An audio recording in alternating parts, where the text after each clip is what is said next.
All right, guys, welcome to our new episode here. We have a special guest with us, Nadia Stowers here. She is in town. We are about 4 days away now from the Rainier Classic, our fourth annual Rainier Classic. And so for those of you that don't know, I'm Ryan Terry, owner of Dungeon Strength and owner of several other things that don't really matter.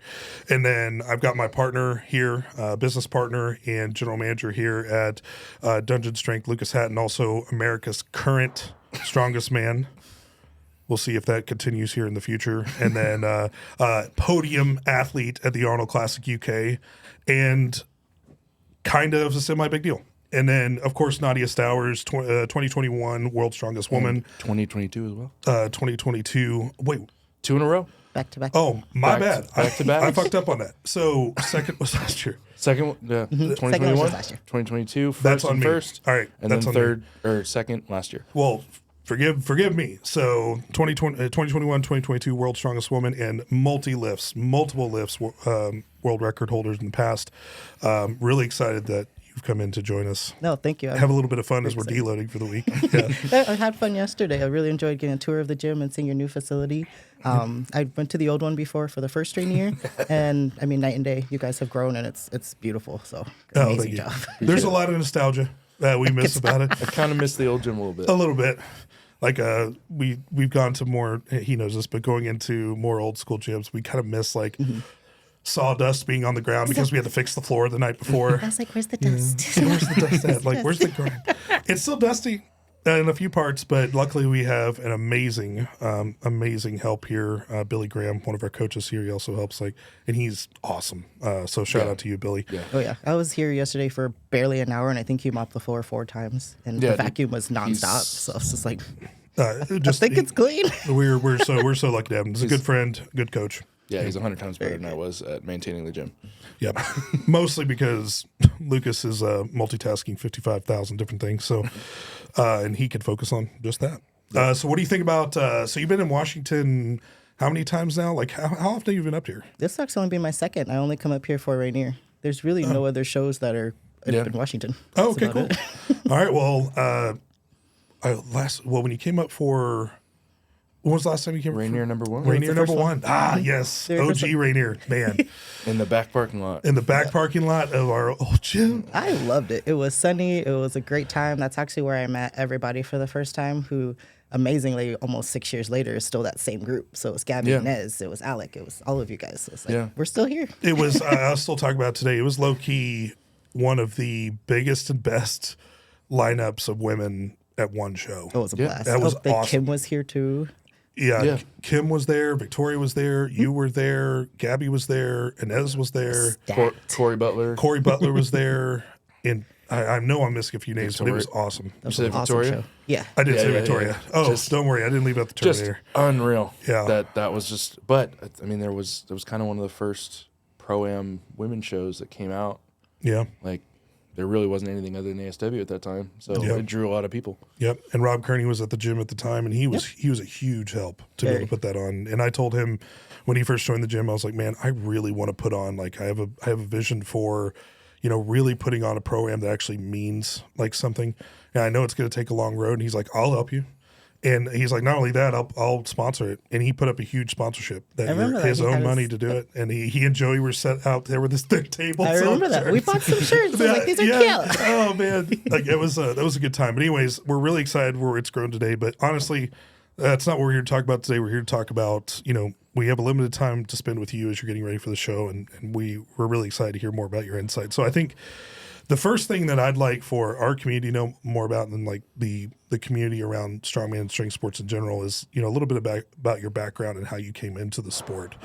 And I know everybody would love to kind of hear that background, and then there's a couple other questions on top of that. But yeah, absolutely. It's one of my favorite things to tell people, especially people who haven't met me, or even more fun when people have watched my journey, but they've kind of caught me in the middle. They never really watched the beginning. So they always think I get sprinter a lot. I get soccer, I get basketball. And I'm just like, no.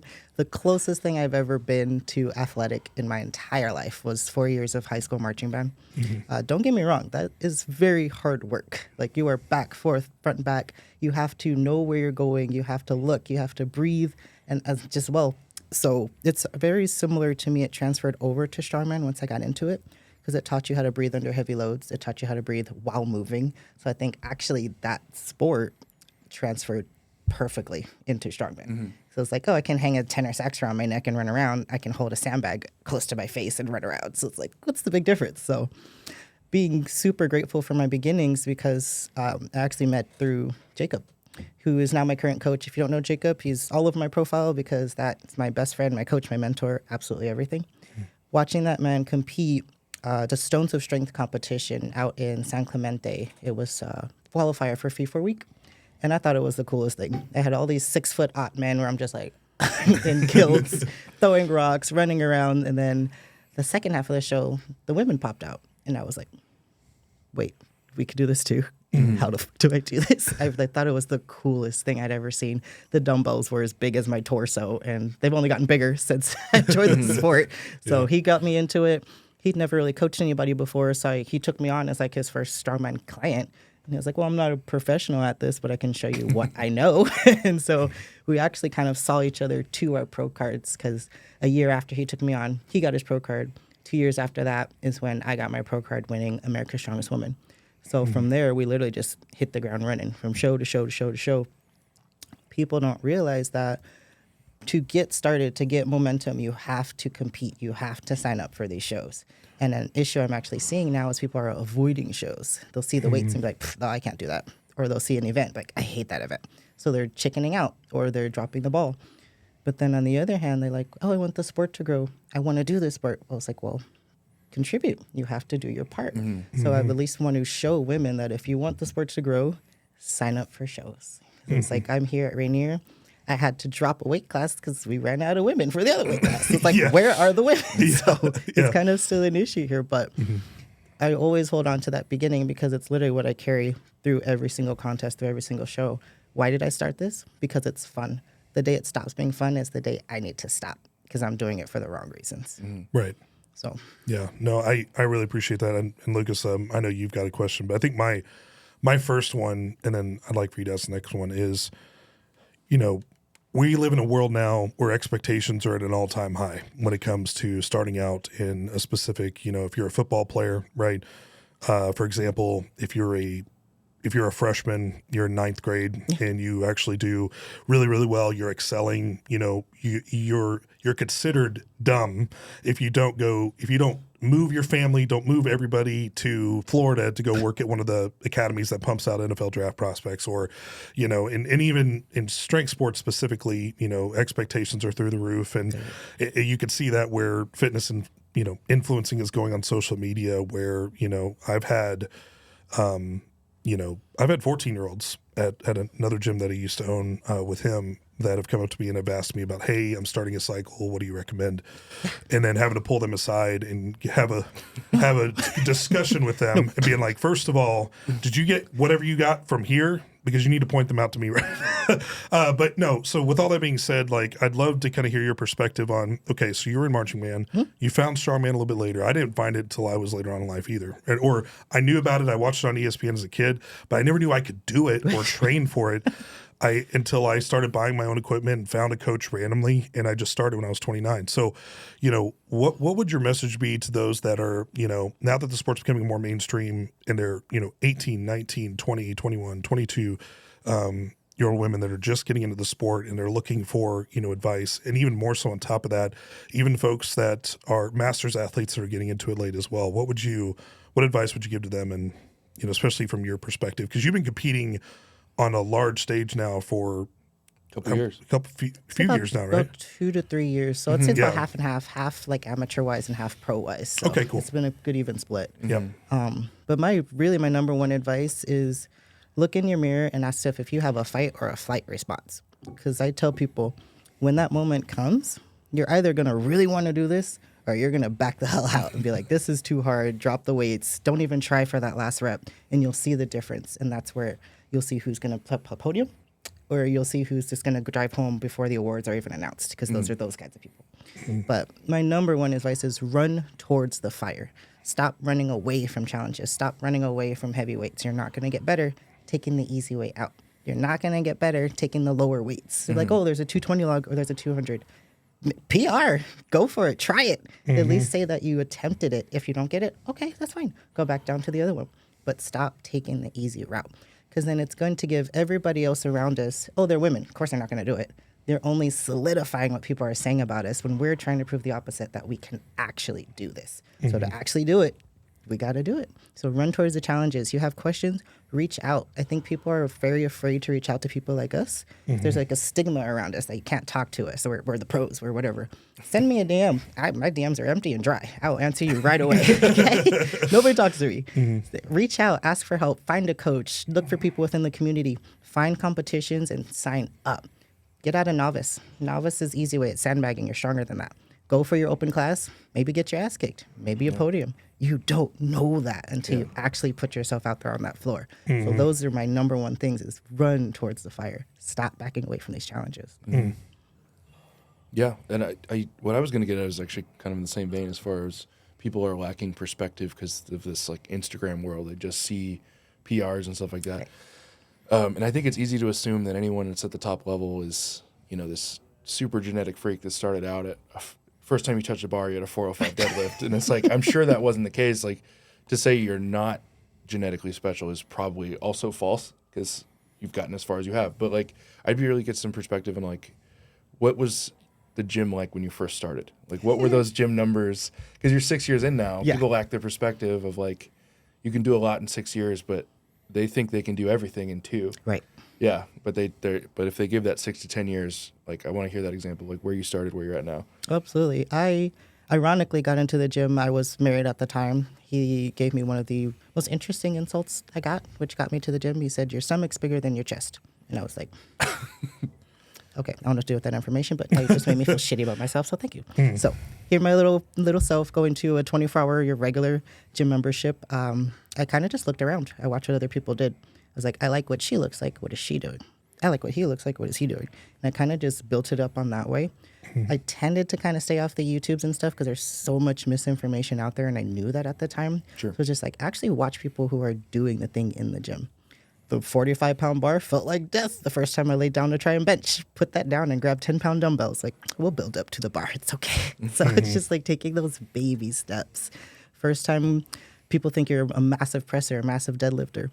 Getting to that first 45 plate, I think took me my first year of just deadlift to get to 135, which is a number we don't even blink at now. But that was huge when you're starting out. You post it on all your Facebooks, whatever. You're the strong girl now because you had the big girl plates on. It's like, calm down, it's one plate. But that's your beginning. Everybody has that beginning. We don't start out like this. I'm 6 years into this, going into my 7th. And I'll tell anybody who comes into our gym wanting that instant fix. Before we actually started, you had talked about your younger people already getting into PEDs and things like that. We've experienced that as well, where they're not even 2 years into this. 2 years, they're so new, and they're already on 3 to 5 different compounds that honestly we've never even heard of, which is even scarier because we're pretty educated. And we're like, are we combining them now or what? But we're seeing a huge drop in effort. And like you said, they're just wanting that quick fix that, oh, I can do this in 2 years, 3 years. Some of them want it in 1 year, and I'm like, ooh, you're not going to make it. So patience. Everybody has that day one. Everybody's got to put the bar down and pick up the 10-pound dumbbells every now and then because it's just part of the process. One of the best pieces of advice I ever got was, do not compare your chapter 2 to someone else's chapter 20. It's not the same. Yeah. You're going to have your own chapter 20. That's a good way to put it. You're just not there yet. Yeah. That's a good way to put it. Actually, I might steal that from you. That's really good. Please take it, 'cause I'm a that's metaphor stuck with guy, me. so yeah, that's good. That stuck with me. That's really good. No, I think I love what you said about Jacob. So I think another thing as well, and we don't talk about this a lot, but so Lucas and I were competing, against each other years ago, right? And when Lucas was a baby, no, but like the first time we competed against, that was like at Viking Fest. Was that at the barn? 2018. Yeah, 2017 or 2017, or no, it was 2018. 2018 It was out 2018. at Viking Fest in Paulsbo. It was in Poulsbo. That's right. And so it was Josh Hatfield who won. It was me in second, and then him in third. And so I didn't really know who Lucas was at the time, but I remember thinking as I continued to get to know him, and like he was off, he lived in Tacoma, I was in Federal Way or Seattle, and so those are quite far away from each other. But anytime I did see him, he was always asking somebody, hey, you want to make some money this weekend? You want to make some money? Hey, can you come do security this weekend? Hey, do you want to make $20 an hour, $30 an hour? I'll pay you $40 an hour. Come help me this weekend. That's and so pretty cool. I was like, dude, this guy hustles. That's Like, what is this? And so like I just started making a joke, and I started fucking with him about it. Josh and I would like fuck around about it. And then he ended up coming like to Dungeon and started training with us because he was getting ready for nationals, right? And you were coming to a nationals events with us. And I remember, telling, Lucas and I, we were out in the back parking lot one day, and we were just, working. And I was like, dude, like, like I just remember we were talking about security. He works so many hours, like he's just like fucking burnt out. And I knew that he was like, dude, I know he loves this. And we've all been talking, and we knew that Lucas could, his athletic background, everything like that, he could do great. And so I was just like, dude, I don't have, because we were just getting Dungeon off the ground. I was like, I don't have a lot of money, but I'll figure out how to make something. He's like, dude, just make me an offer if you want me to work at the gym. And I was like, okay, all right, cool. And so I bring up that story because of where we were then and where he is now and where the gym is at now. The importance of community and the importance of support. Absolutely. I think we talked about it earlier today around, what is the real rhyme or reason to who gets more followers on Instagram? And as we've talked about it more, I think Lucas would agree. It's really like, if negativity, posting a video and then people talking shit about it and then it just bouncing back and forth, that's what gets the most popular videos. And so when people build their identity through what they're doing on social media rather than having a true community or people that genuinely care about your success and your progress and stuff like that, how detrimental that could be to your psyche if you do get injured or if you do hit those hurdles. And so hearing you talk about Jacob, and I think that's one of the things that our gym kind of sets us apart as well, is people know we genuinely care about them outside of just lifting weights. Like that's not your identity. You're more than that. Right. Exactly. So like, would you expound more on like the importance of that for you, like through Jacob or the gym, or cause you've been working at that gym for a while now as well, right? Yeah. I was one of the first people that signed up. So I've been with him since he opened the gym. Oh, nice. Cool. So now we run it together, which is kind of ironic. Yeah, that's awesome. Yeah. But I actually wholeheartedly agree with what you said, because a big conversation we always have is people feel like they need to be this character to get the followers. Like they need to build up this physique, like they have either face makeup or they change their hair. Sometimes it's a full-on costume that they'll do. And I'm like, are we still in strongman or are we doing wrestling now? It's like I see all these characters popping up and I'm like, just be yourself. It's like look at my profiles. There's not a lot of like content per se. It's just me training, just myself. Cool, it's squat day. Here's my squats. It's like those are my videos. So it's like, I want people to kind of stay away from the character. It's like if you have a big personality, that's just your personality. That's cool. You're your own character. But don't feel like you have to force yourself or pull yourself out of your own comfort zone to be that. Because then, like you said, if they get hurt or whatever, they can't be that character anymore. They've forgotten their own identity. Like, who was I before I was so-and-so? Yeah. Who was I before I put this mask on? And you have to take it off, and they're sitting in a dark room like, I don't know who the fuck I am. What do I like to do? Because now I just do what they told me to do because it gets views. It gets videos. It's like, but what do I want for myself? I feel like people, when they get into social media, they lose their true essence of who they are, and they're just searching for the next, what's going to be viral? What are people going to click on? So it's just like, be very careful with social media, especially.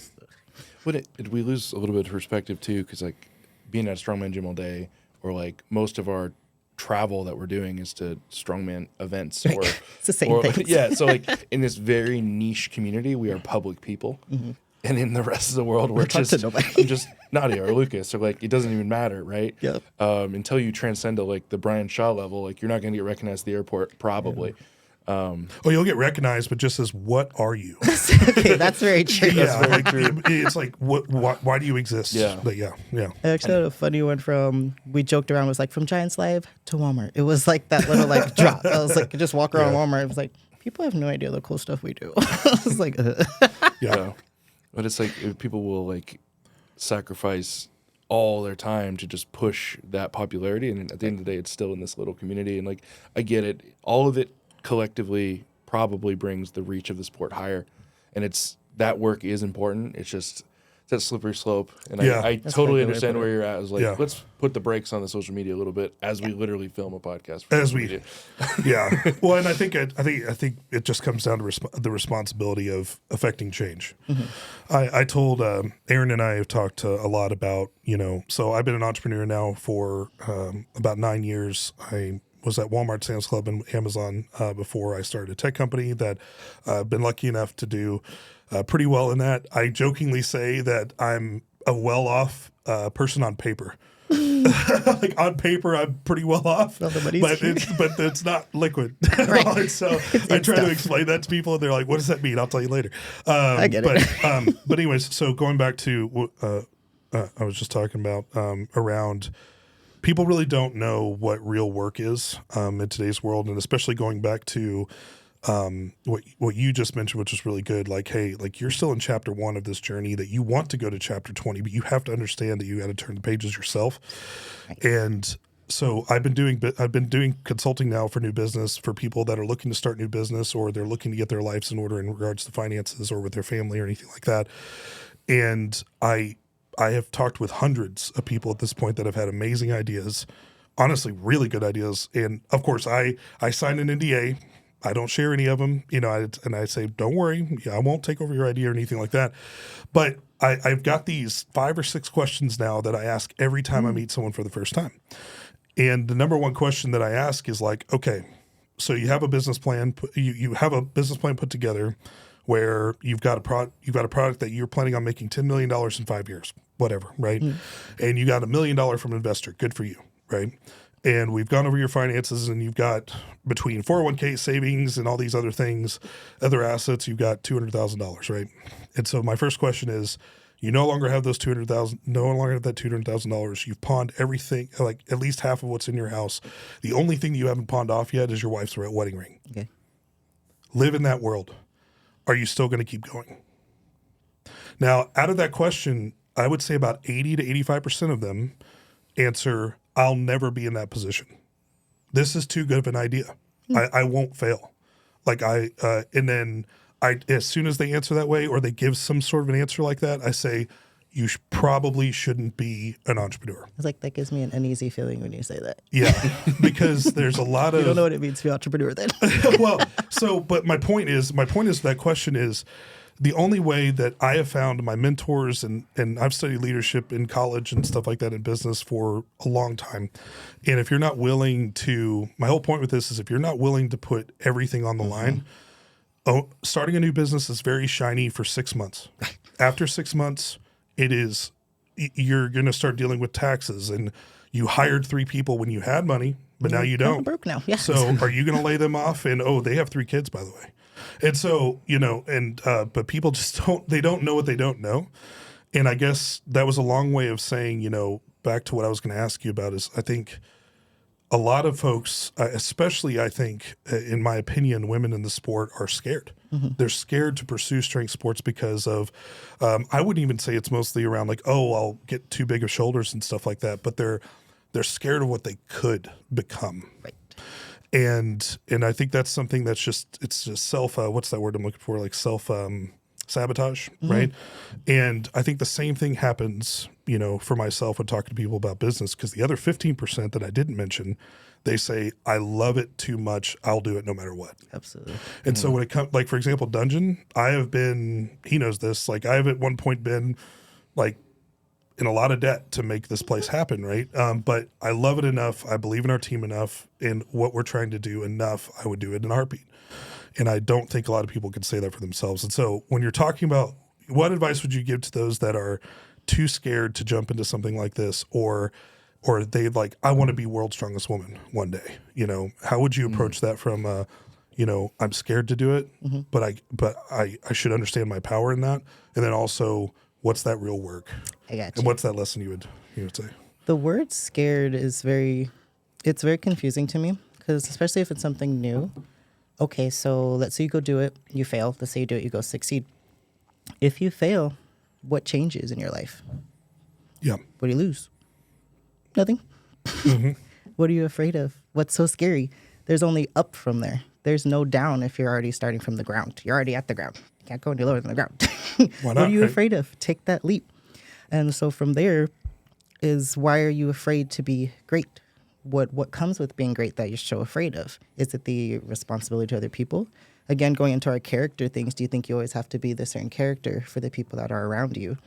Do you feel like they're going to hold you to a certain standard, that pressure? So every time you show up to a show, I have to get first, or what? I'm done. My career's over. So it's just like, these things don't actually exist when we're competing in this sport.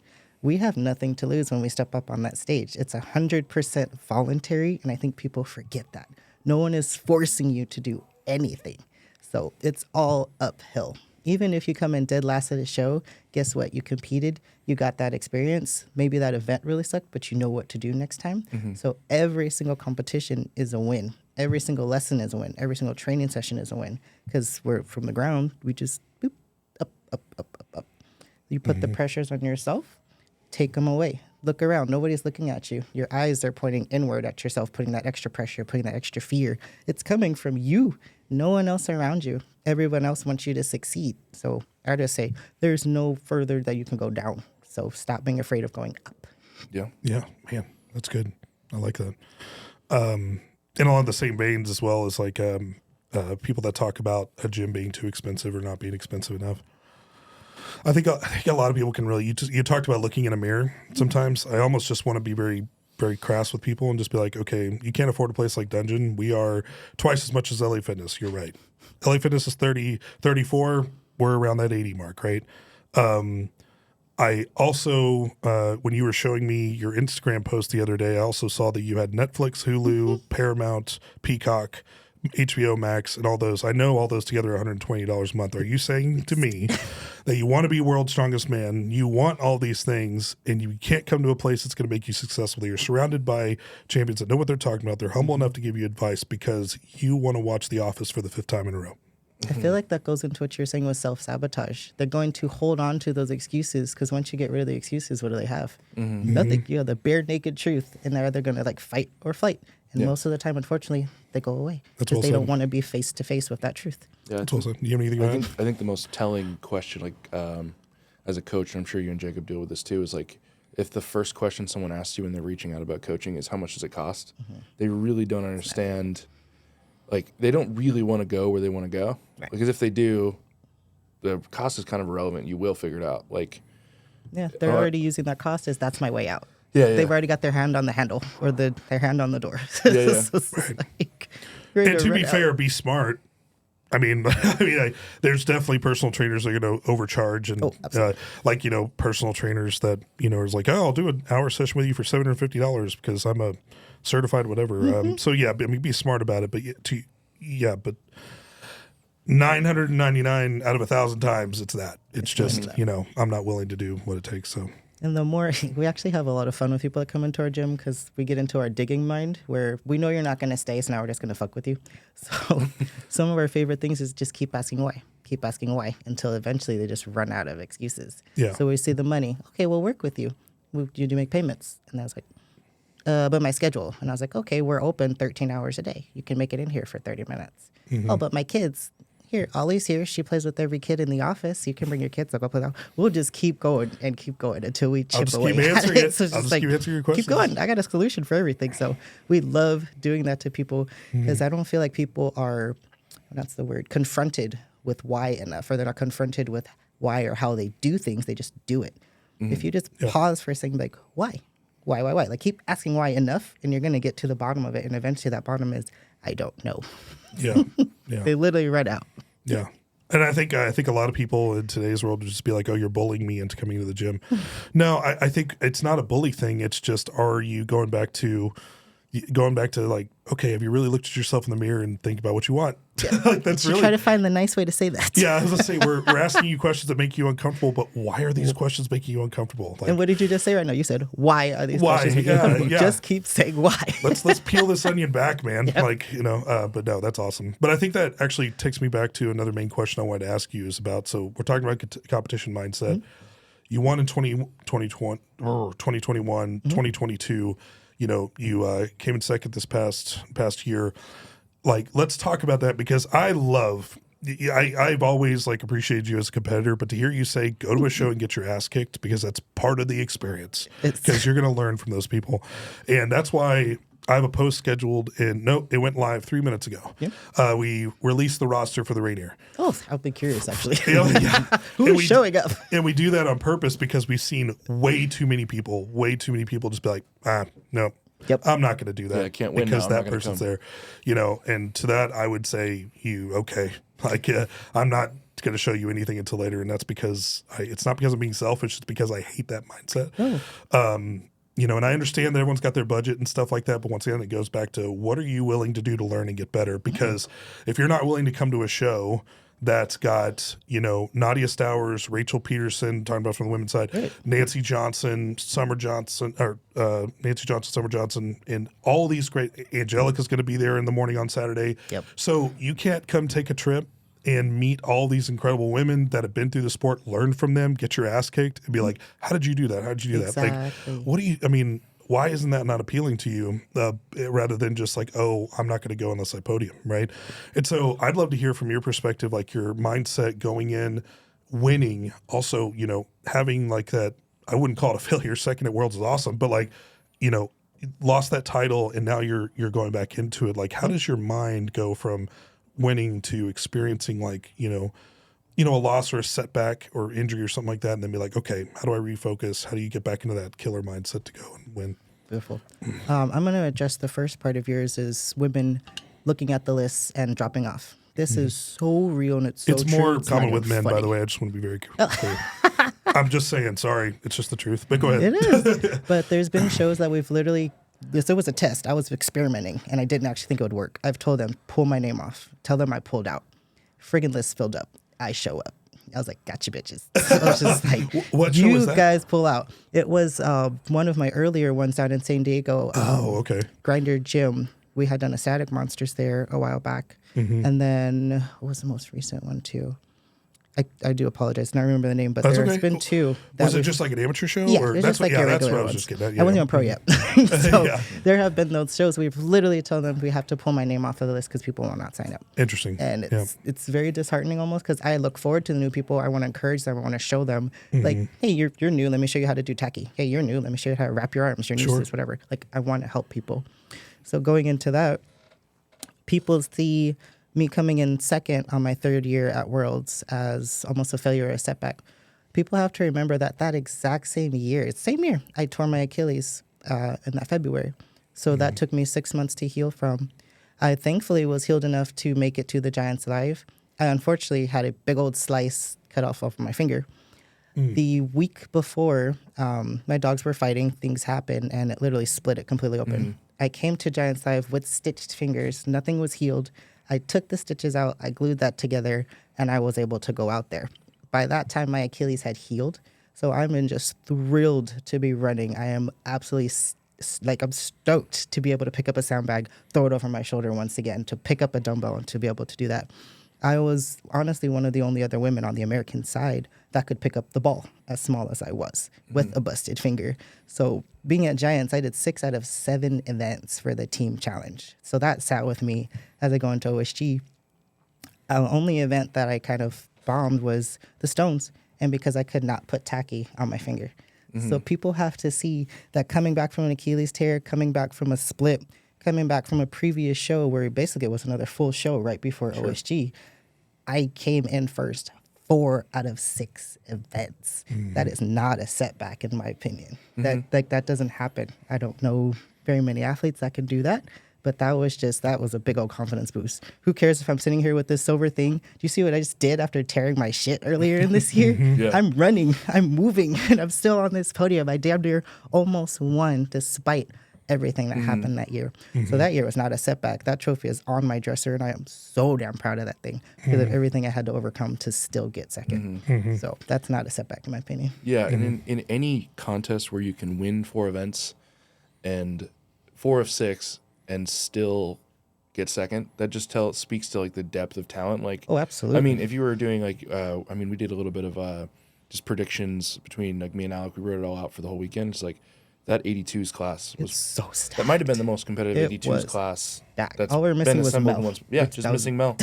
Really, like if you pop Mel into there, that is probably the best 82 show ever. Absolutely. And even without her, it probably still is, right? And it just that was such a cool show to watch. Came down to the Stones, like Yeah, and that was it. That's And I was like, strongman. I haven't been able to practice this, so and Yeah. thankfully I was even still grateful to finish the 300-pound stone because I haven't touched that thing in 6 months. So Yeah, I mean, and I chose my words very, very carefully here because what I loved about your answer, and I'm not surprised at all, was like, I made sure I said like getting second, it's still an awesome thing, but like, hey, that, failing to get that world, strongest title again, like, so, and then immediately I picked up on like, well, listen, like I didn't look at it as a failure because look what I did and I knew I could do it, even though all these setbacks. I was injured, I came back, I won, I've got that trophy up there and I'm proud of it.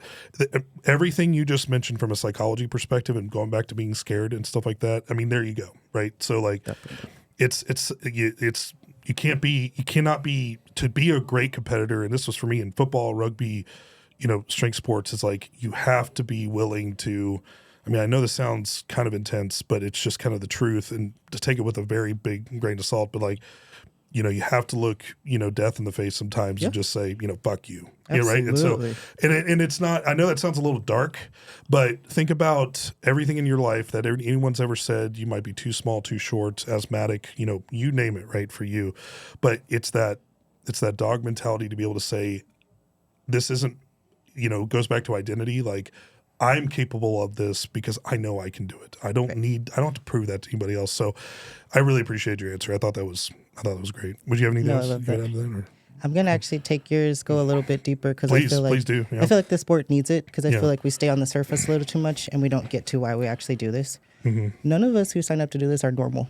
Somewhere along the line, somebody broke us, somebody hurt us, somebody completely damaged us permanently, and this is our outlet. We get to throw and lift heavy things, and it's a release, and it feels amazing to us. We are accomplishing things despite our horrible upbringings, or despite bullying, or despite abusive parents, whatever your story may be. Mine personally, I don't really share this with a lot of people. People don't know this.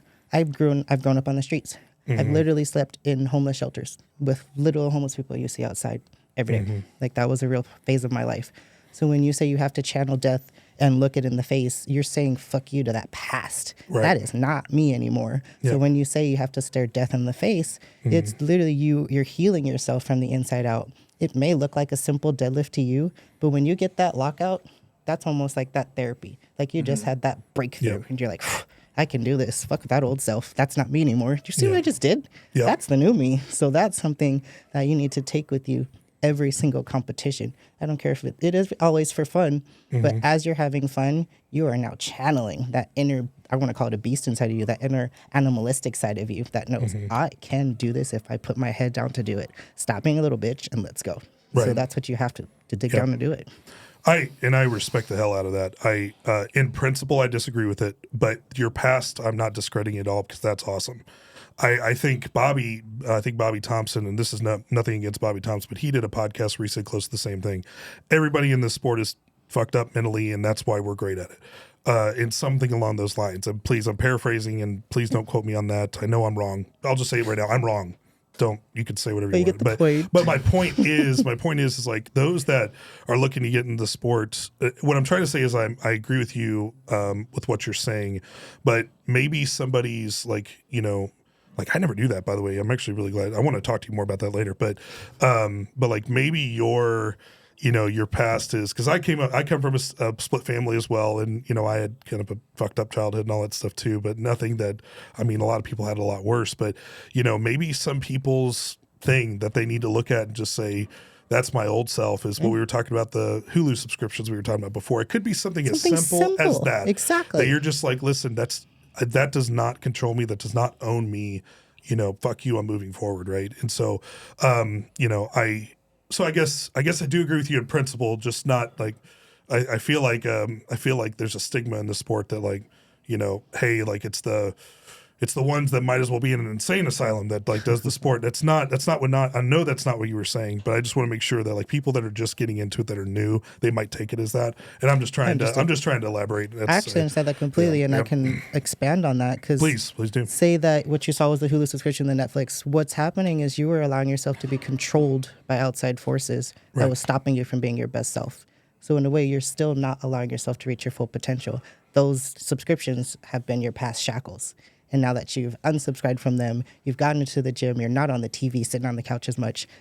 That's a whole new pattern. That's still the old you. So it still all kind of comes into the same point, even if it's, okay, I don't have to have a terrible upbringing, but that's still that old version of you. Yep. Release yourself from. And I think with a lot of things, I mean, we're talking in the context of like doing this professionally, whatever that means. Yeah. I think we're both still kind of defining what that is. But like when you're looking at the pros, you're probably seeing the same phenomenon in a more extreme. Like for you, it's like the entire, like the rough pass, it's all that stuff. Now it's like I've overcorrected it in an extreme way. Now I do what I do. And like, but for most people, this is like, this sport is fun. This is just their fun hobby. And you don't even realize it till it's over with, the cool things you learned along the way. Right. And it's like, I think when I notice when we're talking like in the context of pros, it's like this big grandiose ideas, but like for the most people that are going to listen or watch or like get into the sport, it's like, it's what we're talking about on a much smaller scale. It's like, don't discredit those little wins that you've gotten Absolutely not. from doing this Absolutely stuff. It's like, you don't need to do this professionally. Like we do this professionally. I don't even really know if it's professionally. You know what I mean? We're getting there. We're getting there. Hopefully. We're getting there. But no, I think, you're exactly right. It's like looking at what you just said, and if somebody's watching this and listening to you, and appreciating the perspective, right? So appreciating like, man, like looking through life through a new lens is so important. And hearing you say that, because someone might be thinking, man, like I've got a blessed life. I've got a great job. I've got a great family, but you know, I've got 3 kids and I need to be healthy for them. Right. Absolutely. Like, you know what I'm saying? That's it's huge. like, and sometimes you need that kind of like perspective to be like, man, if Nadia can do that, if, you know what I'm saying, then like, God damn it, I could do it. Right. And so, you know, we all have our different things that we got to fight for. Right. So no, I appreciate that perspective. So, what are your goals coming up? I mean, so are you doing, like, I mean, feel free you could be as open or not as you want, but are you planning on doing OSG this year? What's the plan for your goals and where you want to do in the sport? Yeah. What do you want to accomplish?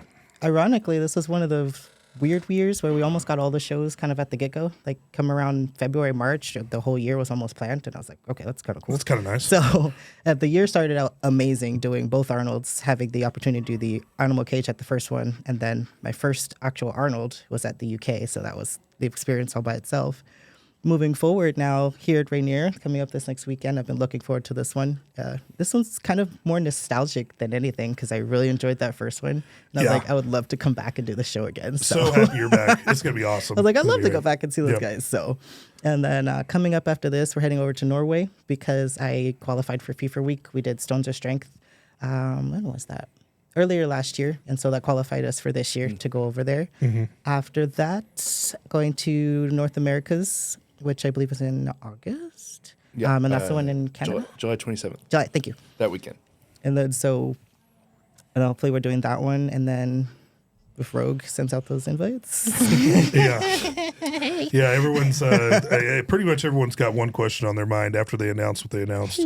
Was like, hey man, so there's not other shows are great, but that one's kind of they've gotten everyone's attention. So what's that one? So hopefully that got my fingers crossed for that one, and then of course I'm gonna do OSG until I stop having fun with that one. Sure. It's one of my favorite shows. Lynn knows how to throw a show. He makes sure that every athlete like literally feels like an athlete. You get your own name banner, you get your own shirts, you get your own announcement. He tries very hard to make sure there's really no difference between the amateurs and the pros, which I love. I absolutely love that because it actually opens the door, and I think it breaks down those barriers we were talking about earlier where people are scared to do this, where they see they're sharing the same floor with us. We're doing the exact same events. That's the exact same sandbag. We're all using the same bag. So I think it encourages people more if they do end up in the OSG realm to see like, okay, these are just a bunch of normal, goofy people that love to do what I do. So we're all in the same group together. So I will always do that one. And honestly, once it stops being fun, I want to ask Lynn if I can find some way to be on the staff because I always want to be a part of that show. It's so special to me.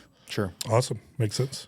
Yeah, it's like, And I guess I kind of joked on the professional thing, like 'cause we're both kind of in the stage where it's like, oh, there's a little bit of money there, right? Yeah, it'll pop up every it's now and coming, then. yeah. And especially with Rogue, and I think that's going to set the tone for a lot of other promoters to do the same. I don't know, like if you look at your next 5 years, like, and I'm sure it might change. Like, is it titles? Is it money? Is it when Nadia is done? What's the thing that you want to say you did? I've said it since the beginning, and it's leaving a legend. It's like, I don't know what it would take to get there.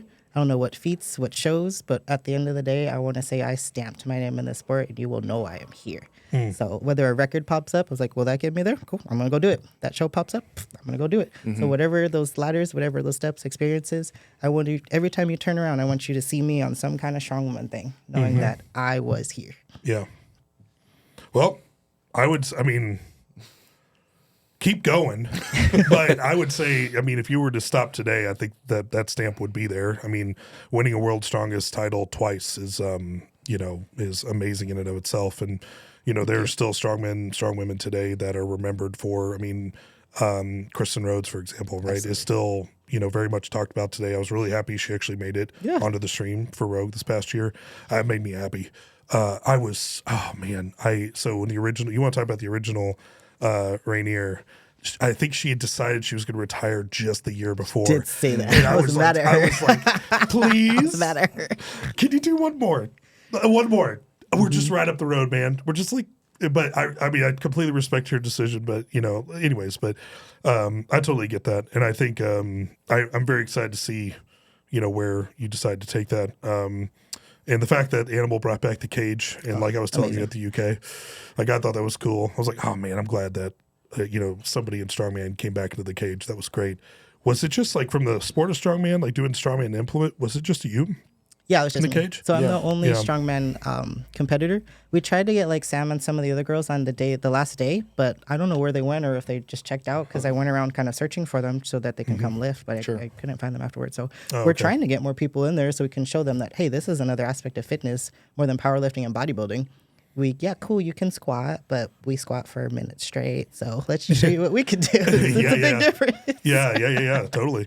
I'm kind of surprised that bridge took so long with the animal cage. Like, there's been, strongman athletes in there, but it's still been traditional, like, squat, bench, deadlift. It's like it's definitely a powerlifting focused thing, but it's like the animal cage is all about the spectacle. Right. And it's like the fact that it's taken so long to get strongman in there, that's kind of surprising, but like it's so cool that it's there now. I love it. Yeah. And that actually transferred over to, I know they had Animal Europe where someone did a log there too. And I was like, it's spreading. It's already starting. Just needs that one spark to get going. I was just so confused. They got rid of it the year before. Didn't they? The last year? I was like, why? That was one of the coolest things Animal you guys could ever do at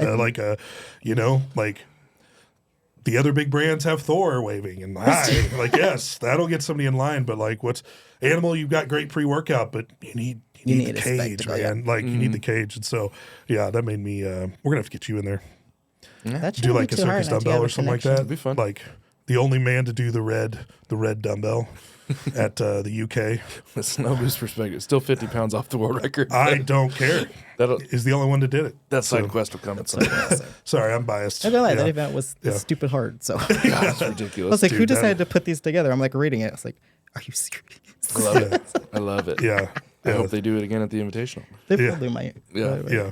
Amazing. So I guess I've got a couple more things, and then I'm pretty good. What event are you excited about the most this year at the Rainier? My log ladder. Log ladder. Oh, okay. Gotcha. My log ladder is because me, I'm going to pull the Viper out when I can. And it's only up. It's not only up to 230, but I love throwing up a Viper. So when I do that, tell her. Unconfirmed. So I was going to ask the 82 pro women in the rules meeting if you would like the final log to be the Slater. Hey. And it'd just be a vote. But our Slater's 248 empty.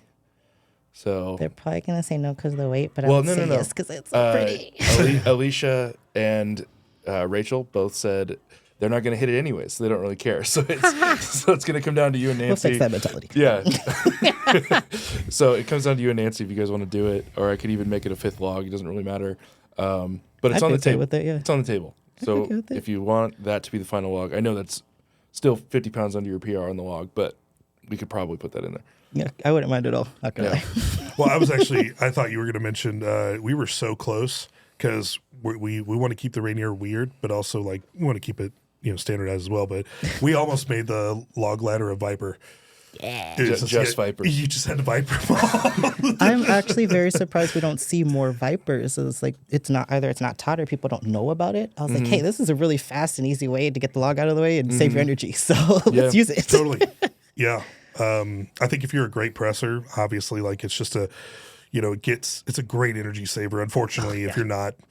Well, if you're not really good at it, it's definitely exactly. not. Exactly. It's like you can save energy, but you're not a good presser. Oh, well, Yeah. that's okay. Let me teach you. Yeah, I can show you. I was about to say, go see Stowers.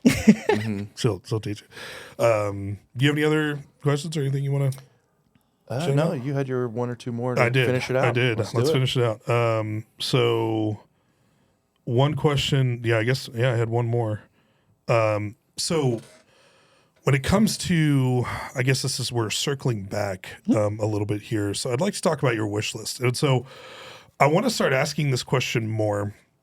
So, this might be a hot take. It's okay. I don't mind having this discussion with anybody. So if anybody wants to have a discussion with me, just know I'm not going to email you or DM you because I don't trust anybody to take screenshots anymore. Call me. We'll have a discussion. So your wish list in regards to where you want to see the sport go in the next 3 to 5 years. And what I mean by that is, what do you think should be, personally, the way OSG does their system, I don't like it at all. 100%. I think for the only way that show makes sense is for weight class athletes. And as someone that's promoted shows, has built shows, and has tried to provide as much opportunity for athletes as possible, weight class athletes, it is the number one thing. That's exactly what I advertise it as, is weight class. Yeah. Do it. So I guess I'm a little biased a little bit towards, the way that they do open and stuff like that. And but we're currently, in my opinion, we're living in a world where, accomplishment does not trump followers or aesthetics. Yep. We'll put it nicely. Are your accomplishments with the correct promoter? Yes, or that as well. I think that's a big piece of it. And so, if I had it my way, I really wish Rogue would, purchase one of these, organizations, rebuild the infrastructure, and then like I said, I'm a huge fan of the way they do the CrossFit Games. Why wouldn't we do that for strongman? Right. I do love how they do that. You come back in every year. It doesn't matter if you're Thor. It doesn't matter if you're Ryan Terry or who else. If you want a shot, you can come have a shot.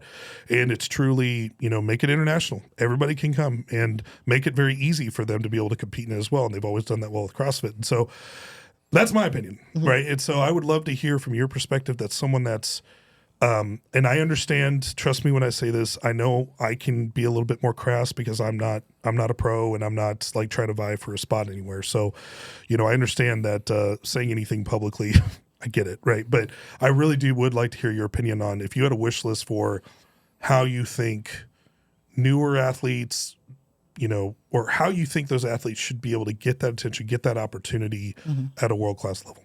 I guess that's the best way to put it. I actually completely agree with you, is that we need to open up more chances for people. So why not make everything a qualifier? Why do we even have these invite shows? If we want to get more faces, we need to expand the sport. There could be some dude in Chicago who has no idea that he's good, but he can't get to the right channels. He doesn't know who to talk to. He doesn't have a competition he can go to. But he could be the next world's strongest man. He could be the next one on the circuit. We need to broaden our horizons, open up these shows to make them qualifiers for all of these other shows. Because these invites, we're going to hurt some feelings. They're getting out of control. Just because you know somebody or you've known them for a long time, or there's somebody's your best friend, it doesn't mean you should get automatic invite. You need to earn your spot. And I'm a huge advocate for earning anything. So when it comes to OSG, I still do my qualifiers in the gym, just as a ceremonial thing, kind of to make sure you're keeping yourself in check. Sure. You never get comfortable. And I hate to say it, it's happening a lot on the upper levels where these guys are getting comfortable. I know I'm going to get an invite, so yeah. And they just wait for it. They wait for that email to come in. Watching the World's Strongest Man post where it's like, this is his 7th invite. This is his 9th invite. This is his 10th. Like, why? Why are they getting this 7 in a row? Move over and give somebody else a chance. We already know you. You're already established. You claim you want to expand the sport. You really don't. You want to keep yourself in the spotlight for as long as you can. And that's pretty much about it. They don't really care about anybody else. As long as they get their perks, they get their autographs, they get their followers, it's about them. If you really cared, give your spot up. Step down. Say, hey, I'm not going to compete this year. I want to see someone new take my spot. I filled the gap a few times. I know what I'm doing. This person's brand shiny new. Let's give him a shot.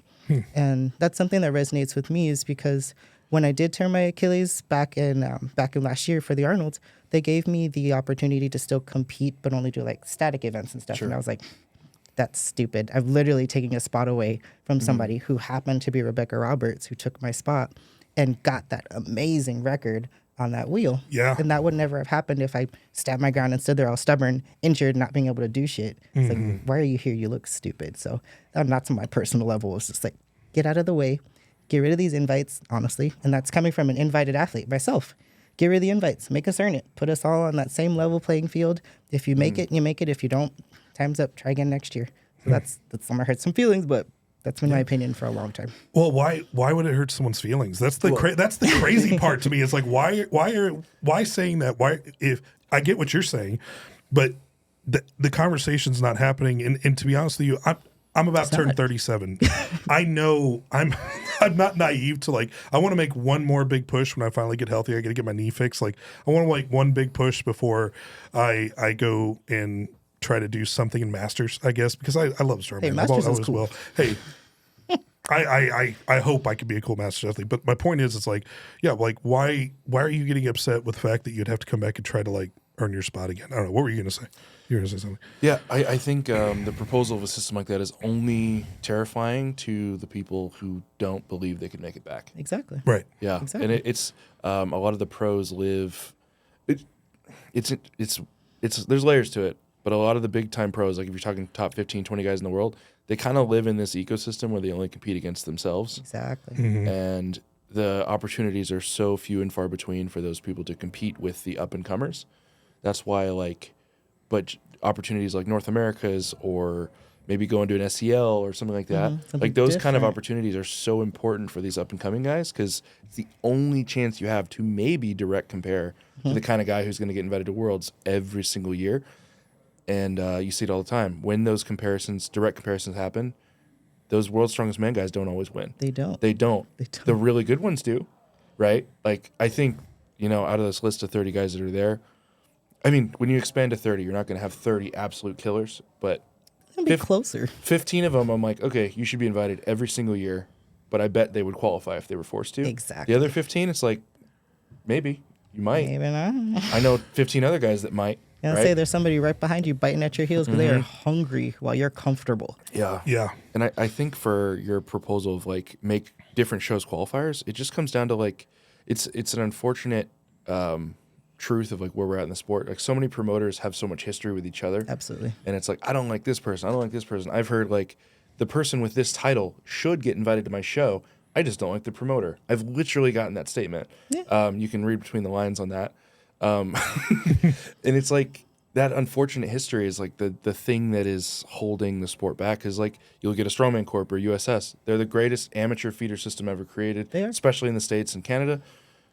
If that promoter gets to work with the quote unquote bigger promoters, right, they have this great infrastructure that's almost there. They just need like 3 or 4 relationships to be mended or created. Right. And it's like you've just created a great feeder system into a pro system, into a international circuit system. That way it's we all keep there. our sport alive. It's all there. I Or- think each promoter trying to do the whole thing from amateur to world class in their own ecosystem is a huge mistake. I completely agree with that. And And or leaders move on and retire. I think one of the hardest things, like especially as someone that's a business owner, is you cannot, like, the number one rule for like if you're going to run a business and have a team is you cannot be terrified. You cannot be scared to hire people or bring people in that are better than you. You have to. There's no other way that you can progress something, and that's what's happening. I feel like We've that's had the happening, same, and read between the lines, man. I don't care, but we've had the same people for years that have just driven this thing, and it's not. We have taken it. It's gone here, man, and that we are trying to take it to the next step. And I was just I'll be in Germany supporting Zach in June when he. I always get it confused, man. It's not Ultimate. It's SCL. It's SCL. Thank you. Strongman Champions League. And I'm going to talk to those guys and I'm going to show them what we're going to do. And I cannot thank the middleweight. I can't thank you guys for coming and supporting, coming to the show, because Absolutely. I'm pitching Rainier as a qualifier for more international opportunities. Right. Same thing we did with the Open with JF, right? So now I'm wanting, to your point, I'm trying to make, the Rainier give it as much absolute possible opportunity as possible. But to Lucas's point, it's just that I'm navigating within my own power to do what I can in the system that's there. But yeah, to your point, I really appreciate your feedback on that. I don't. What are your? I'm just kind of curious. If for World's Strongest Man or World's Strongest Woman or something like that, should we really care if out of the 30 athletes, 15 of them are Russian, 7 of them are American, 3 of them are from Britain? Yeah. Do we really have to have 1 or 2 athletes from as many countries as possible? I mean, no offense to these guys, and they're all stronger than I am, man. You could beat my ass. I totally get that. But I mean, what are your thoughts on that? I mean, or should it be? My thoughts are for Worlds, for example, is I think it should. That's the only show I can think about. I was telling Lucas that should have an online qualifier. Mm-hmm. Because if you're already getting an invite to come, don't you get your flight paid for? Mm-hmm. Yeah. You get your lodging, right? So internet's everywhere now. So those people that, to your point, the Chicago guy that probably could be World's Strongest Man that just doesn't have the resources to go where he wants, why wouldn't you just make it'll be a bitch to kind of put into place because you got to set the standards and all that stuff, but whatever, you could build it. And then who cares if out of the 30 athletes, 14 are from one country, 8 are from another. We know who the strongest are, exactly. And they're coming, right? Mm-hmm. So to me, as long as there's that qualifier, but if 30 Russians qualify, 30 Russians qualify. Mm-hmm. They're the strongest. That's flat out. That's it. Weight is weight. Can't cheat it. So it's just you lift it or you don't. It's the world's strongest man, and 30 Russians are they're the strongest right now. Yeah. So it's what do you want me to do about it? Yeah. Well, I think OSG's closer to that. I would agree. Because he does do the online qualifier. And that's when he does do a great job. But that's exactly, we have it for weight class. That's the perfect category for it. Agreed. And I love it. Yeah. Agreed. Yeah. It's tough. It's almost 2 conversations. And I think it's almost 3 conversations now because it's just there's the open men problems, the weight class problems, and then now with money coming into the open women. Yeah. It's going to be 3 different kind of ecosystems that are we have our own issues. And it's I know a lot of the things that you're referencing is these are open man issues. Yeah. And then there's there's weight class issues and it's just it's going to be crazy how it all just pans out in a couple of years. You're right, but for the foreseeable future, what happens to open men, it trickles down. It does. So it's got to be the first part of the discussion because that's what's going to drive. That's the reason why women are now equally paid at the Arnold Invitational this year. I mean, it's all coming downhill, and so that's where a change is going to effectively have to happen because I mean that's where views are right now and all that stuff. I think that's going to change here in the future, but you're right. But I really appreciate your perspective on that. Yeah. So, all right, I think we're a little bit over an hour, which is exactly kind of what I was thinking. So thank you. Have a great time. Thank you. Thank you a ton for coming in this week and hanging out with us, and hope you have a great deload and really excited. Thank you. This was an absolute blast. I had a great time talking to you guys because I don't really have a lot of friends because my opinion is always the unpopular opinion. So I don't really get to just talk to people. You know what? Yeah. These unpopular opinions are probably shared by a ton of people, but they're scared to say them publicly. Just gonna get attacked. They want their next invite. Exactly. Sometimes you have to keep your mouth shut just because I like competing. So I don't mind. I don't mind being the bad guy because